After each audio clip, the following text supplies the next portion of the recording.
Uh, we are professors, academics, you guys too.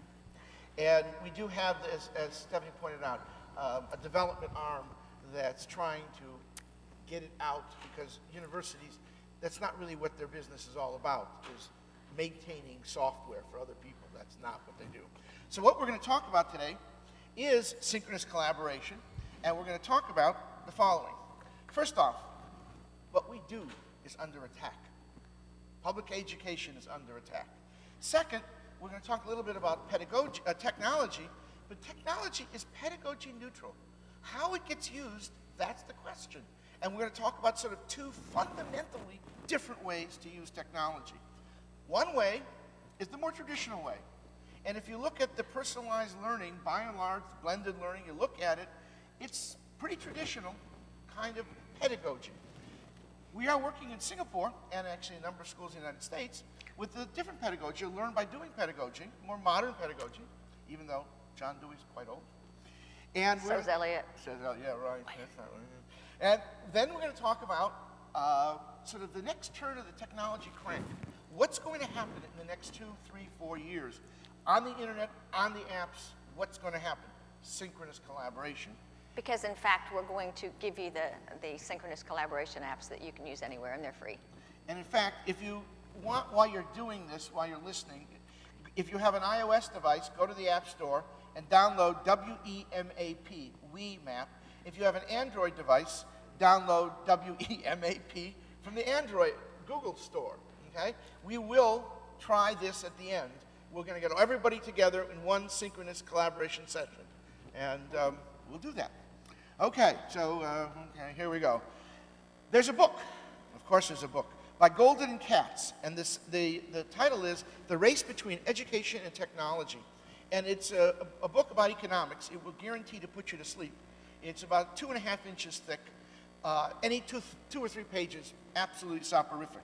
But the argument they make is this. There's a clear link between the number of high school and college graduates produced in any modern society and economic growth. And about 2 weeks ago in the New York Times, Eduardo Porter said a simple equation. More education equals more income. It's really clear the value that we produce for people. Now, it's not just about the money. This is John Dewey's book in 1916, Education, Democracy and Education.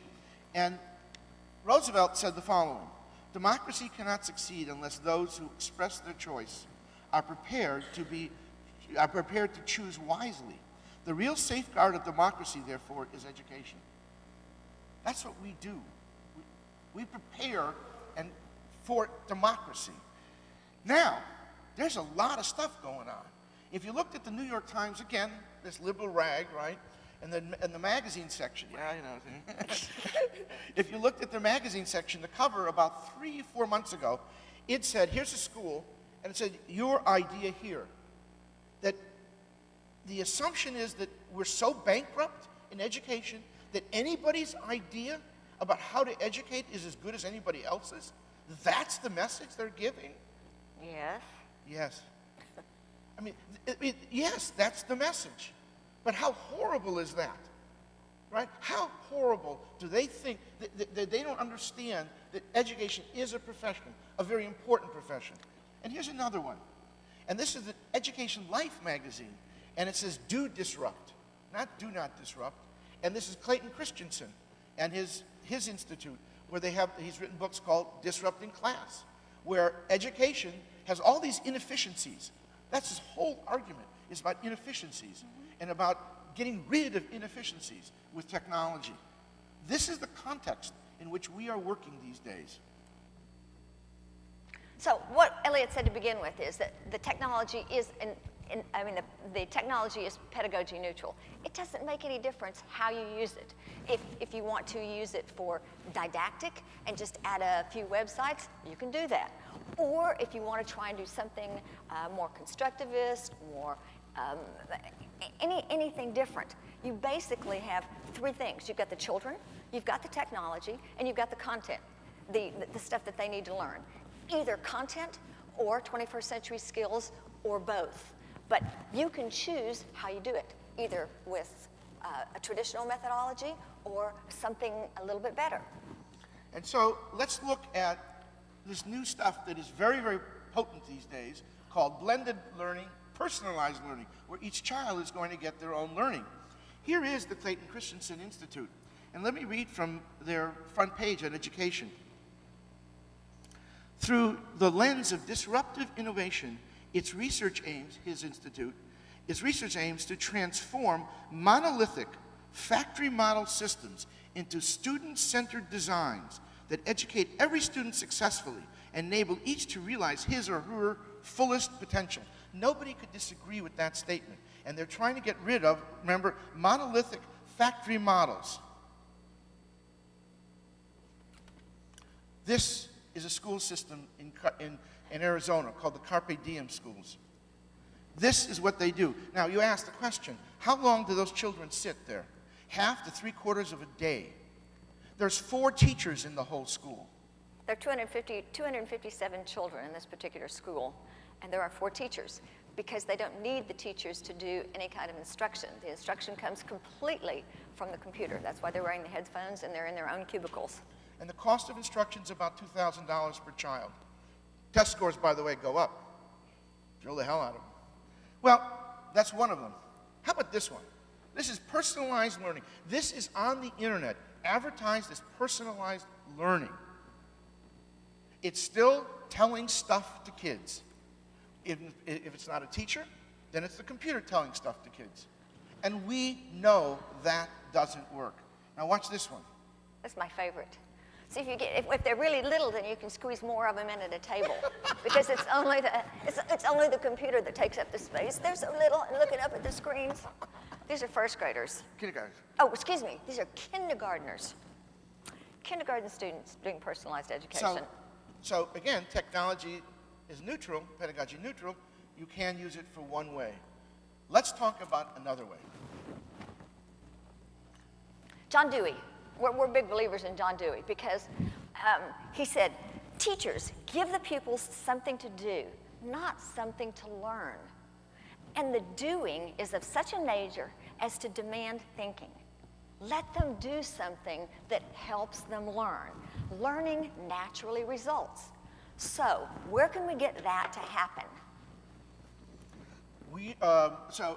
The focus, by the way, is not on content. The focus is on 21st century skills, learning how to learn, because according to the U.S. Department of Education, 65% of the children in grade schools are going to be in jobs that don't yet exist. Now think about that. How can we possibly train children for jobs that don't exist if we're teaching them stuff instead of teaching them how to learn? They know when the War of 1812 is. They know who's buried in Grant's tomb. I mean, we got that. We can do that. That doesn't help them get in their lives. So, Ministry of Education in Singapore is enlightened. They have now Master Plan 3.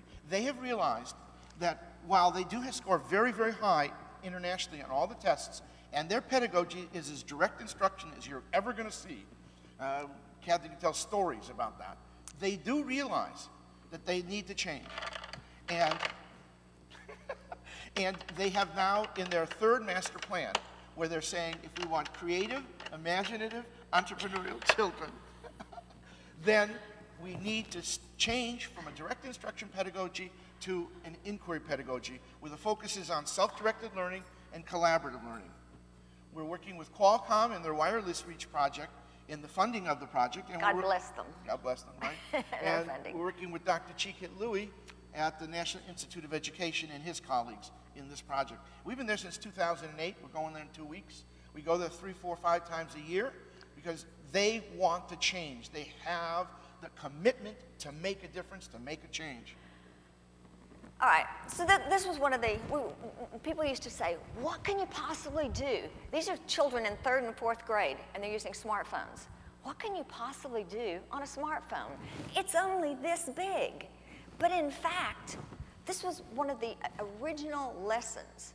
And every one of those tiles on that screen represents either a resource, so when the children click it, it's instructions or it's a link to a YouTube video on how something works, and this happens to be a science lesson on the plant system, how plants grow, how plants feed, etc.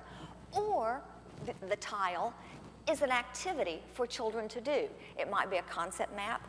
This was Microsoft. This is because Singapore is a Microsoft country, so everything that happens there is Microsoft. So they had Word, they had Excel, but when you click the tile, it would open the activity that they're supposed to do. The children would do the activity, and then when they close, it would always bring them right back to their lesson page. So they always knew exactly where they were going. They knew all the components of the lesson. They didn't have to do them in any order. And when they left the lesson to go out to do something, it always brought them back. And every part of the lesson, whether it was pictures they've imported to support their thesis in this lesson, or if it was a video that they made, in this case, about how plants feed, everything is attached to this. So they were never looking for files and where do I go? Totally self-contained lesson. Because again, these are 3rd and 4th grade students. So notice, by the way, the bottom picture, it looks like 10 dendrils hanging down. That's the roots of a tree. And the child was walking home after school, was walking home, saw the tree, knew that they were doing the plant, took the phone out of the pocket, took a picture, put the phone back, and continued walking. That's the litmus test for what is a mobile device, because that's what the kids do. After school, in effect, they'll see real concrete world images of the abstract notions they learn in the classroom. And the phone, the mobile phone, allows them to relate the abstract world in classroom to the concrete world outside. That's the mobility. That's the value of the mobility. All these devices. Now, as Cathie said, this is an old picture. We still can't do this today on our new devices because there's certain technological reasons you can't even do this. But the kids all said, this is what we want. This has all my stuff. I never lose it. That's right. I never lose my stuff. Some more pictures of the transformation that happened at Nanchao, that is happening at Nanchao, engendered by the mobile device.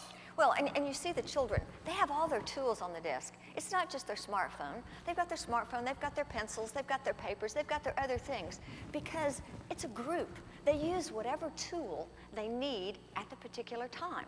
So they've got options. You have one child sitting at the end. He's reading something himself. He doesn't happen to be participating with the other students in that activity. But it's fine, because you're supposed to use all the toys in the toy box, not just one. It is rubbing. Sorry. Okay, another transformation. There's a bunch. We're only going to go through a few today. But there's a whole sequence of transformations that have happened at that school, moving from direct instruction to inquiry pedagogy. And one of them is on the part of the teachers, because you know that the teachers are the keepers of the castle. It doesn't make any difference how wonderful your innovation is or what it can do. If the teachers are not fully on board, the students will never see it. And so to have a teacher say that teaching is fun now, because they're using the technology, they're using inquiry. And what they actually said was, I go into class and I ask a question, and a student gives me an answer. Well, then that's the path I have to take. I respond to that question, and then the conversation goes from there. I know where I need to go with this, but it's just a question of how I get there. And then in the next class, if I ask the same question, a student gives me a completely different answer, so now I'm going down a different path.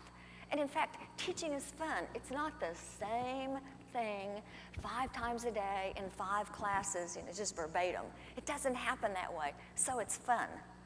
Tell them about the direct instruction, how they really do it, how they really do direct instruction. Well, listen to this. Typically, and this is science, they give them a worksheet, but then the teacher will sit there and read the answers to the children for the worksheet, because they really don't want them to have the wrong answers. And so they give them, and then they'll talk about those things, and then the children go home and memorize that, because memorization is key. Those children are absolutely duty-bound to memorize all of that information, because they have to be able to spit it back on their primary school leaving exam. And this is the transformation that is happening at that school where the teachers don't do that. Oops. Now, there's a set of transformations I said. And really what's happened at the school is a cultural change. It's not just technologies being used. It's not the teachers' attitudes have changed. The whole way of educating the children has changed. It's a cultural change. And this is now 5, 6 years into it. We are moving on, and we'll talk a little bit about that. The question will be, will it stay? Will it continue? Will it endure? What will happen? And of course, things will change. The principal is now moving on to another school. That's all very scary, right? The leadership is changing. How will this happen? But because, what will happen? But because it's so embedded in the culture, we feel that, in fact, it will endure. It will be sustainable. But one of the things they asked for was collaboration. And 2014, 2015, they're adding more schools, but we're still going back and trying to fulfill what they asked for, and that's the collaboration. They're doing inquiry pedagogy, and they've adopting this Collabrified MyDesk. That's the software they're using, and that's the software we're going to give you. So they are scaling up. They're putting new money. They're getting new schools, and they're going to try to take what we've done at Nanshao and move it to other schools. Because, again, they want children to be able to collaborate with each other, and not just asynchronously. We'll talk about the differences between the two. Okay, as a summary, the technology that is, again, neutral pedagogically, but they have used it as a catalyst for inquiry. Every child having a mobile device 24/7 connected to the internet, and that is their inquiry device. When the children have a discussion and they have a question, they say, let's ask the phone. Instead of asking the teacher, which is what you tend to do, right, in school, you ask the teacher. They don't do that. They ask the phone. They pursue inquiry. And the focus, again, is on skills. Now, the next big turn of the technology crank that Cathie was talking about is going to be synchronous collaboration. Technology will support that. Let's talk about that now. So what's the difference? Web 2.0 was asynchronous. So you've got things like texting, where I text, and then you respond whenever you get a chance. I post to Facebook, you read it whenever you get a chance. It's totally asynchronous. However, social 3.0, which is the next turn, is synchronous, which means the best example is the Google Docs editor. We can both be editing. Problem with Google Docs editor in grade 3 is it's a little bit of overkill for them. It's hard for them to manage. So, what can we do? We believe that in the next 2 to 4 years, this is a prediction, you can take this to the bank. In the next 2 to 4 years, every website and every app will be Collabrified. And the reason is, why? Technology can do it. The networks are now strong enough, 4G. The devices are powerful enough. You've got dual and quad core devices. Every website will be Collabrified. You're going to use HTML5, you're going to use JavaScript. Every mobile app, you're going to press a button and you're going to be connected to somebody. This is just one of those technologies that is just going to happen. This is the next turn of the crank. And when we say Collabrified, what we mean is you and I are both in it, just like you are in Google Docs. If we are drawing a picture of the water cycle, you're drawing at the same time I'm drawing. What I draw appears on your screen, and what you draw appears on my screen instantaneously. So we literally are working in the same space at the same time.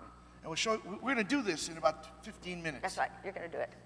Okay, and they say that learning is in the conversation, because while the children are collaborating, they must be speaking. The 4 C's from the 21st century... Partnership, yeah, Elliot said it. There's 4 C's: communication, critical thinking, creativity, and collaboration. And collaboration is different than cooperation.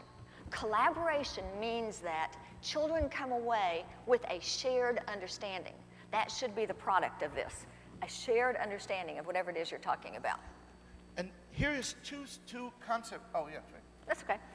Two concept maps, and it's exactly what it looks like. When you've got 2 tablets, if we're drawing a concept map, they should be identical. Now, as it happens, these work they're cross-platform. So because of differences in screen resolution, you know, it may not look exactly the same.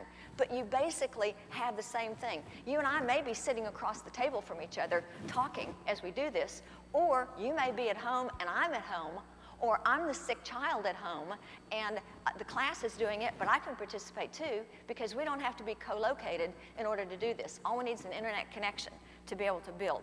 And that is the cupcake, because these apps are written as native apps, either iOS, Android, Word, Windows Phone 8, but they're also browser-based, but they're written in that native for that particular device. However, if you want the icing on the cake, if you want that synchronous collaboration, you must have an always-on internet, because it requires that internet connection.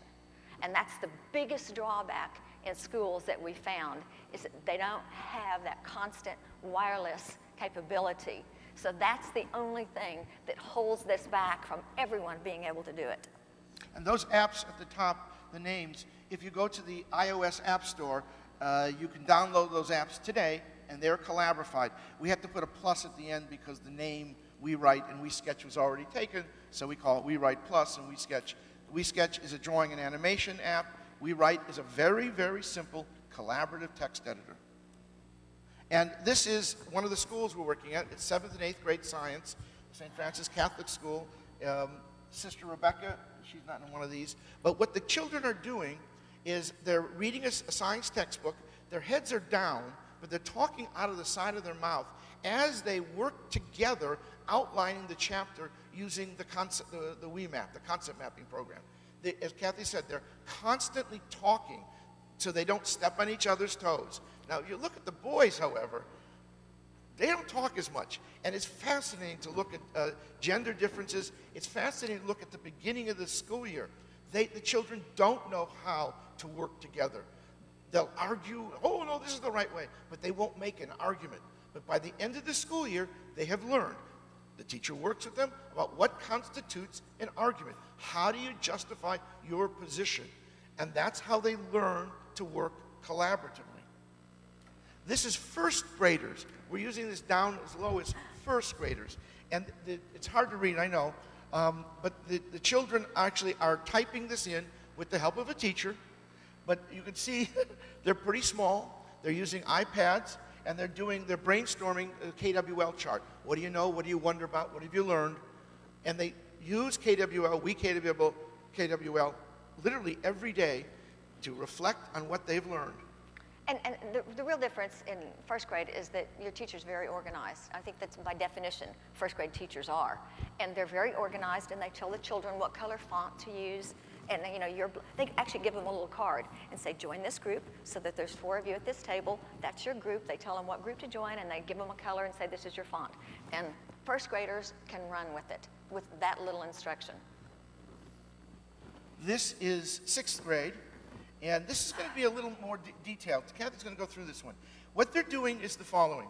Take an iPad, take an Android tablet, hold it landscape, cut it in half visually, and on the left half, you can have a simulation, like molecules. And on the right will be a tool, like a writing tool. It could be a video. So you basically have 2 screens on your Android or iPad tablet.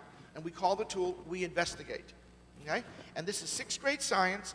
Matter and molecules. The kids are learning about states of matter, solids, liquids, gases, what have you. There were 3 weeks, 12 lessons in total, start to finish. I can show you the test scores. Of course they went up. Of course they went up. But that's not the interesting part. What's interesting is watch this conversation between it's literally these 2 young ladies, how they're working together. And again, Cathie said, what's on one screen is exactly on the other. And notice that what they're watching initially was a simulation of molecules. As the heat goes up on the molecules go faster and faster and faster. And then what happens, you switch states. You go from solid to liquid, liquid to gas. And on the right is a video of a steaming cup of coffee. Now watch. And it shows the molecules moving. But what you see on the left is the conversation. But the important thing is what they're drawing over on the right. The first one over on the top left of the screen looks like there's some brown stuff. Well, what happened was that Rose drew a line because Elaine was saying, I don't understand what is this all about? And Rose is explaining to her, see this line? That's the water line. But Rose was saying, well, I don't understand. You know, the water's at the top of the cup. No, the water's not at the top of the cup. See this black line that I drew? This is the water line. So there's stuff up above it, but it's the molecules moving, it's turning it into steam and so on. Well, then on the right, and she's saying, look, the water level is going down in that cup because it's very, very hot. The liquid is very hot. And as more of it evaporates, the water level goes down. And then she moves down.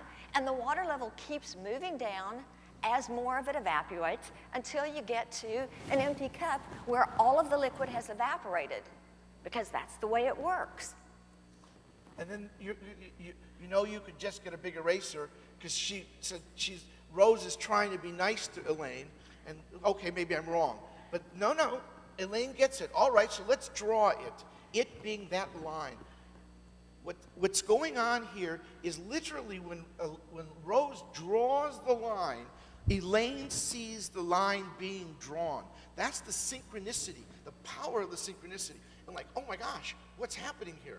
And then again, this conversation ensues, and at the end, thanks Elaine, that was such a perfect wave.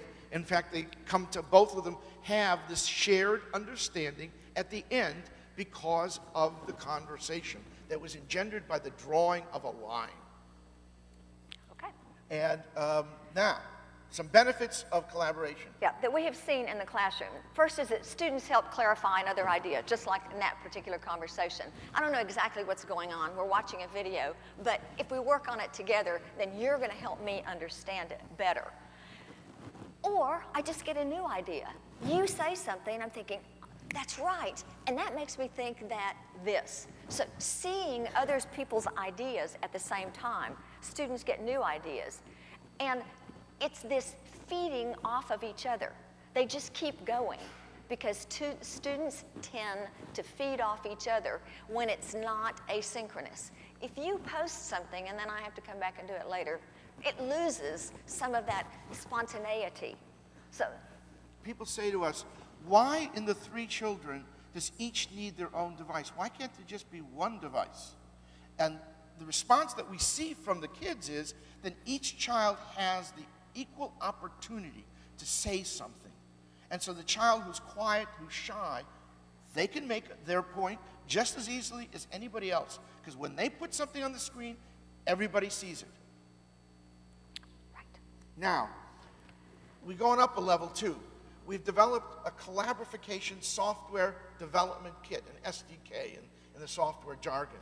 And what that means is that you can have whatever app you have. Some folks were showing us a number line app recently. And we said, oh, using our software, you can collaborify it and make that number line app useful for more than one person to work together. And so if you're interested in using it, it's available, free to use in education. You can do it. So if you're using something that you really like, that you think would benefit by collaboration, then talk to us, we can do that. And this sort of another little vignette. This happens. Kids are at home. They're studying. And you know this child is going to hit a bump, going to get confused, doesn't know what to do next. And what do? Well, they could ask their parents, which then sometimes engenders a fight, right, because they disagree. Or they just say, oh, well, I'll wait till tomorrow and I'll find out tomorrow. But you can hook the kids up. They pick up phones, right? They talk to each other. But it's not that simple. You want something more. So we have a program called Yes We Can. Oops, there it is. K-A-H-N. And we have to spell it differently because the Khan Academy does not like us using their name, even though it's for their videos. But go ahead.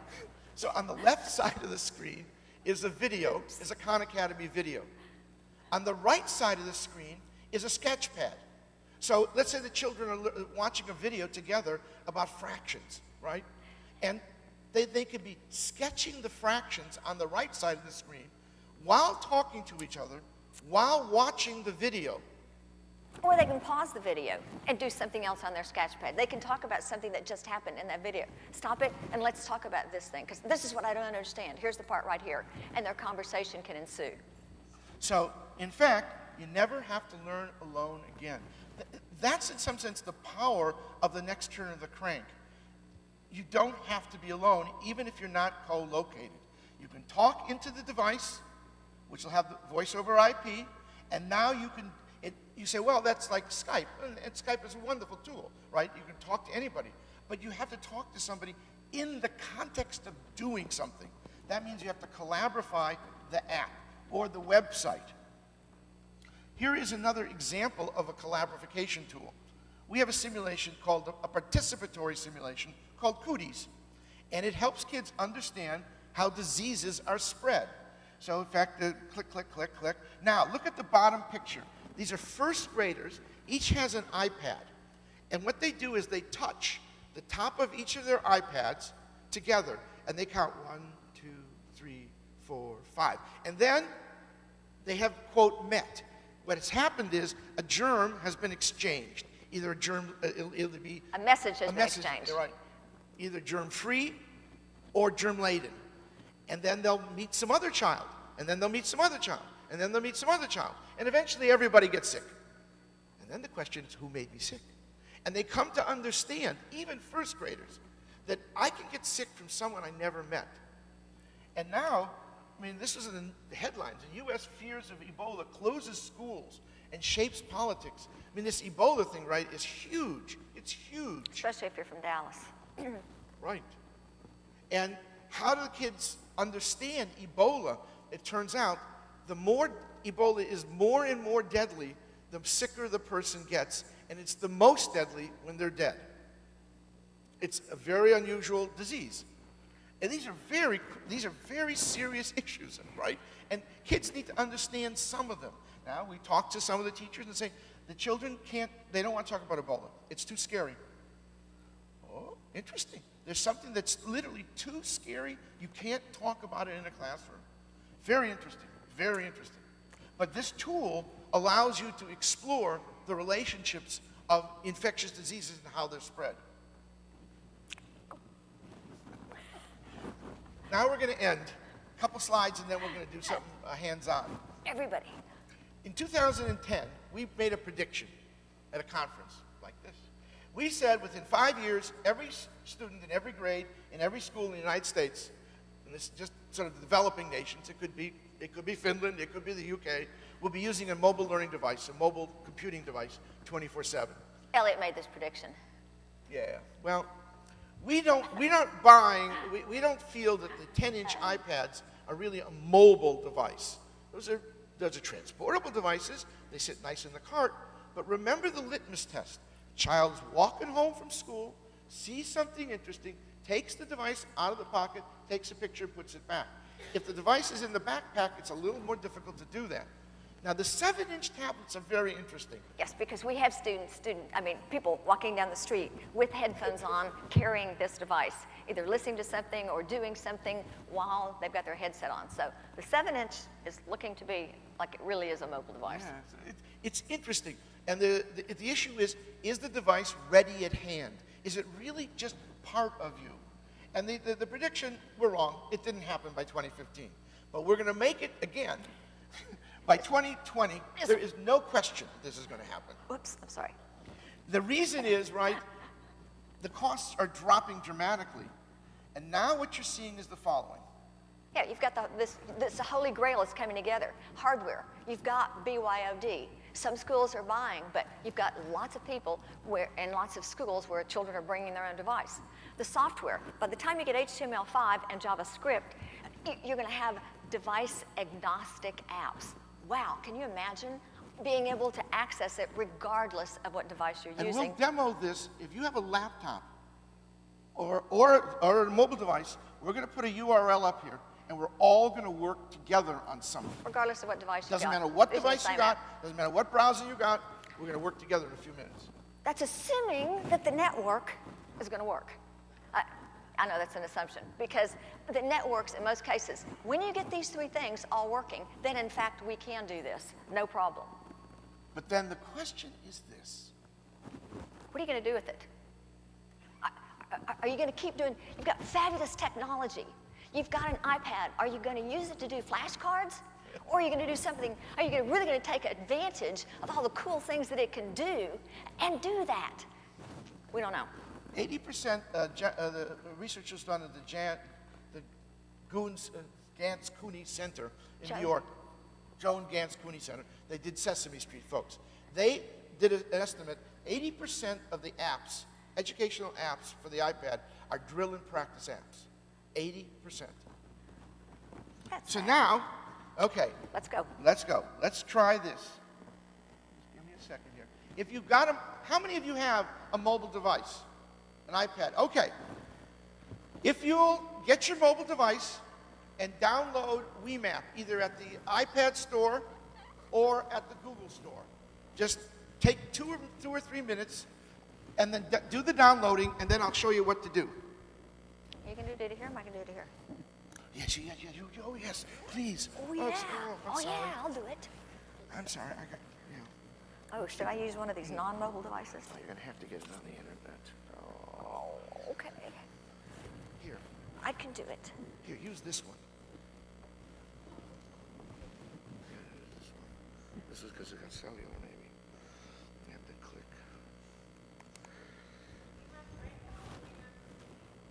Pardon me? No, just WEMAP. Yeah, I know there's another. The names are very funny, the way it works. Just hold on. You're going to get there. We're going to get there. Okay. Does everybody? You have the. Oh, there it is. Oh, you have to get it on though.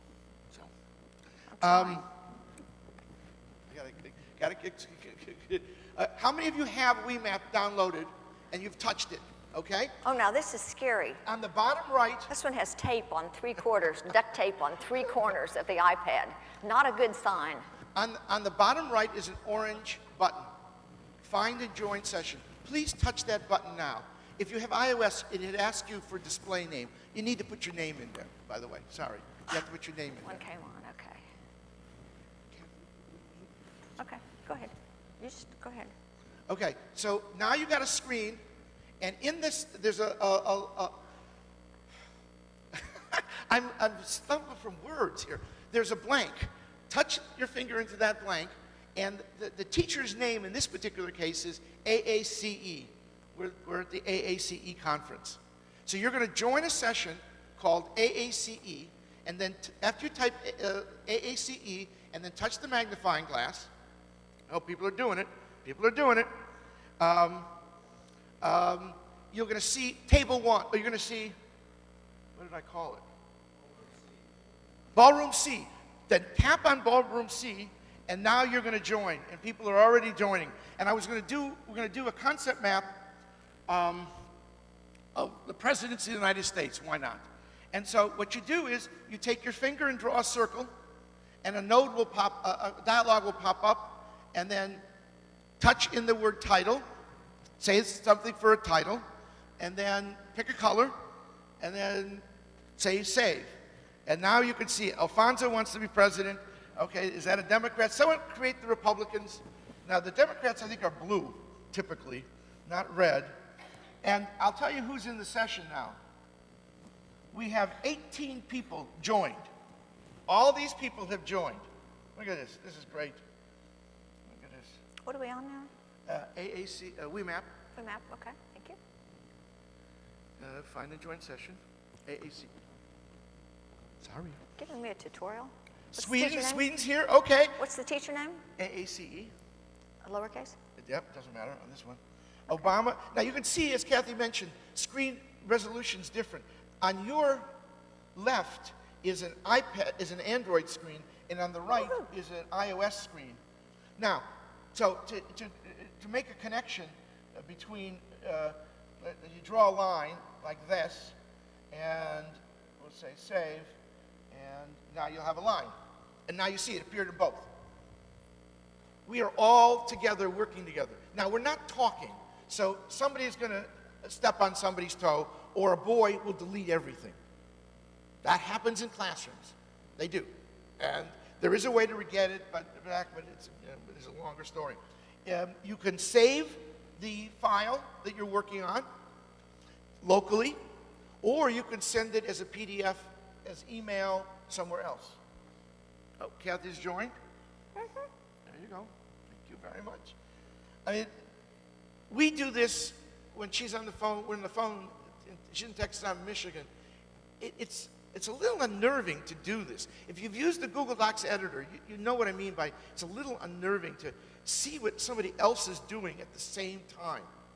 And this one is a little more locksteppy because you create a node and you post a node. But when you're really doing, let's say, we write or we sketch, it's much more analog. You can really see what the other person is doing right at that second. It's a different way to work. And our prediction is 2 to 4 years, every single app will have this. I don't know if you're aware of everybody's aware of the company called Amazon. They have a tablet called the Fire. And on the Fire, they have what they call the Mayday button. And the Mayday button connects you to a salesperson. And so they're using synchronous collaboration to support social shopping, because they feel that that's where the real value of the synchronous collaboration comes in, will be in shopping, in selling you things you don't need. As it turns out, I know all about that. our company is doing the same thing. So, but in education, it's free. This is free. Do it. You can use it. Look at all this stuff. Now, I'm going to put a URL up. How many of you have a laptop with you? Or it doesn't even matter. You can use your browser in your mobile device. I got to put this down because I got to give you a URL. I got to think for a minute where I put it. You forgot you were coming here today? Thank you, Cathie. At 1 o'clock, we're going to have a workshop where we're going to do this in a little more reasonable fashion. I mean, that's so crazy timing. That's pretty amazing, though, that you can get, we've had, I think we had 30 some odd people, 32 people or more, just from anywhere joining a session. So imagine, if children are at home working together. Now we're not we're talking here, but they can still talk to each other. And it doesn't make any difference what the app is. If there's something that you do as a teacher or something that you think would really benefit your children, some app that they do, we can add this collaboration so that they are indeed in the app at the same time, not just sharing a screen. They're in the app live at the same time, working together. Okay, if you type in to your browser, tinyurl.com. Wait a minute, I'm going to Safari. Go to Safari. Oh, here it is. tinyurl.com, KPF. Wait a minute. Tiny URL. Okay. Tiny URL. KFP. Tiny.com. Oh, I got it wrong. Sorry. Tiny, see? Why you should go slow. tinyurl.com. KFP. Slash? Is that a slash? Y. Wait a minute, got to find the slash on this one. 77. There it is. What is it? KFP YF77. If you type that in, then you'll see the word water cycle. Give me the URL one more time. tinyurl Yeah, slash KFP. Wait a minute, got it. KFP, lowercase. Okay. YF YF 77. 77. Thank you. Now, It didn't match anything. you typed it wrong, then try it again. Okay, now, how do I get a scroll bar on this to go down? Tiny interesting. URL. KF. Oh, okay, I'm going to create a session, AACE.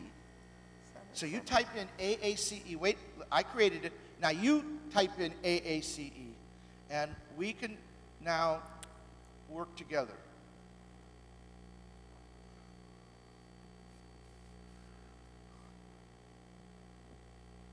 Is anybody there? Do you see water cycle? How many people see water cycle? Okay, you got it. Then scroll down to the bottom, AACE, lowercase, AACE, and then just make a mark.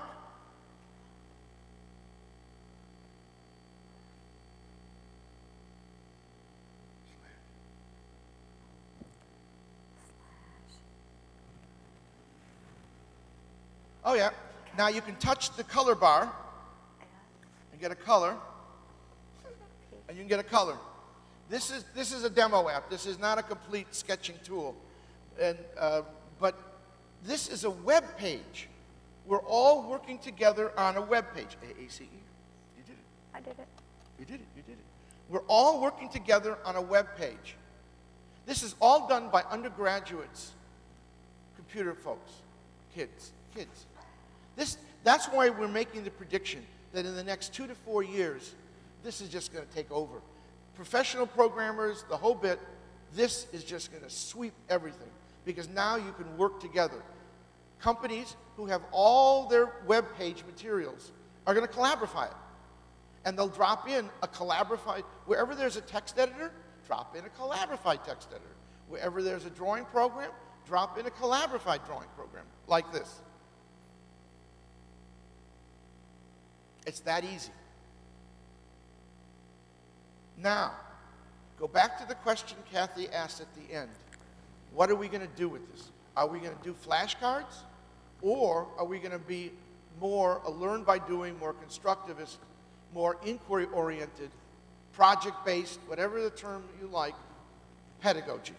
This is not really even beta. This is proof of concept. Yeah. That in fact you can do this with web pages, that you can collaborate it so everybody, because it's not to beta yet, clearly. Right. But he was optimistic there. Yeah. But it's going to happen.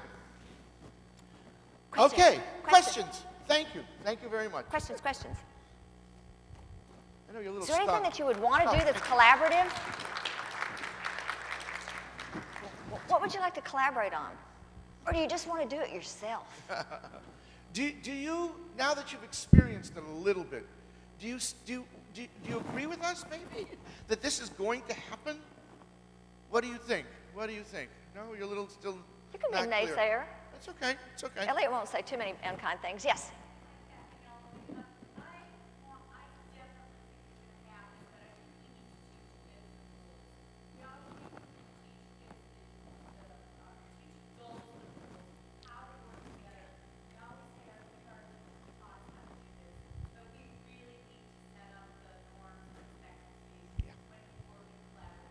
Absolutely. You're exactly right, because my first experience was in an 8th grade classroom, and they were building a concept map. Now, there were females at one table, because this is 8th grade, so the girls congregated at tables, and the young men joined at tables. So I'm watching the girls, and they went around the table and said, okay, you be orange, you be pink, you be blue, you be green, and we'll start. They were doing the cloud system, how clouds work, and so on. And they started drawing nodes, and they're talking. I went over to the table where there were 8 young men around the table. And there was no discussion about who was going to do something. Someone drew a node in black. And the first person said, who drew that stupid node? No one admitted to having drawn that, quote, stupid node. And so somebody said, I'm going to erase it. And that's the way it happened at that table. Well, clearly what you're saying is exactly right. Those children need to learn. That's an inappropriate response. You really shouldn't say, who drew that stupid node? Can we just talk about it? But that's what we saw the very first time. The children were, allowed to, 8th graders were allowed to collaborate like that, even though they're sitting at the same table facing each other. So we do need to figure out how to educate them, teach them how to behave, how to negotiate. If you're lucky, you learn to negotiate at the dining room table, at the kitchen table with your parents. Yeah. But a lot of kids don't have that opportunity anymore.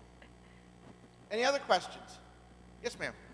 Are there tasks or learning settings where you think collaboration, as great as it is, I completely agree, but maybe a cooperative learning setting where, for instance, I was thinking about writing and how much I